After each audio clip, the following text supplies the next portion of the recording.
अगर आपके बच्चे प्राइवेट स्कूल में पढ़ते हैं तो ये परेशानी आपने जरूर झेली होगी। यूनिफॉर्म एक ही दुकान से, किताबें सिर्फ स्कूल से और कीमत आपकी उम्मीद से कहीं ज्यादा। आखिर ऐसा क्यों? क्या ये सुविधा है या फिर एक सुनियोजित खेल? आज हम इस महंगी मोनोपोली की जड़ तक जाएंगे। एक समय था जब स्कूल सिर्फ पढ़ाई पर ध्यान देते थे। यूनिफॉर्म कहीं से भी सिलवा सकते थे, किताबें मार्केट में आसानी से मिल जाती थी और पेरेंट्स का बजट कंट्रोल में रहता था। लेकिन फिर साल 2000 के बाद एक नया ट्रेंड शुरू हुआ, एक्सक्लूसिव स्कूल आइटम्स।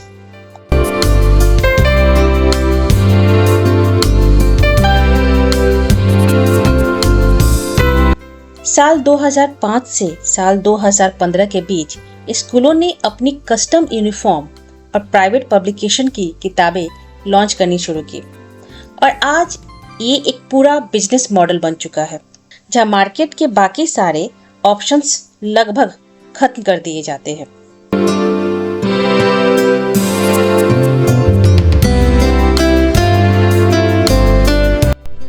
इसके लिए स्कूल आपको ऑफिशियली 2 कारण बताते हैं।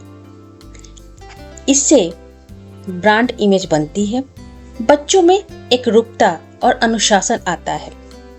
सुनने में सही लगता है ना? लेकिन क्या यही पूरी सच्चाई है?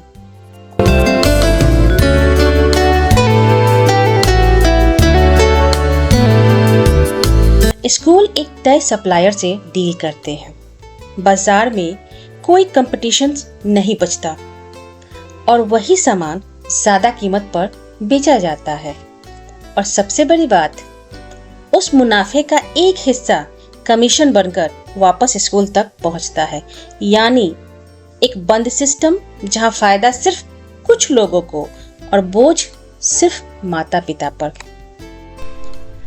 अब सोचिए, ये सिर्फ 100-200 रुपए की बात नहीं है। हर बच्चे पर हर साल हजारों रुपए का अतिरिक्त बोझ डाला जाता है, जो आसानी से बच सकता था अगर विकल्प खुले होते तो। और सिर्फ पैसा ही नहीं, हर साल नई किताबें, पुरानी किताबों की बर्बादी। हर साल यूनिफॉर्म में छोटे मोटे बदलाव कर दिए जाते हैं ताकि माता पिता को नई यूनिफॉर्म लेनी पड़े। ये सिर्फ खर्च नहीं है, संसाधनों की भी बर्बादी है।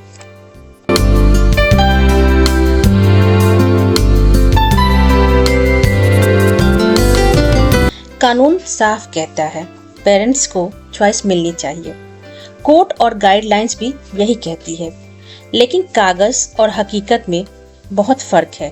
कागज पर तो नियम माता पिता को पूरी आजादी देते हैं, लेकिन स्कूल ऐसा माहौल बना देते हैं कि आपके पास कोई विकल्प बचता ही नहीं और आपको वही खरीदना पड़ता है जो स्कूल चाहता है।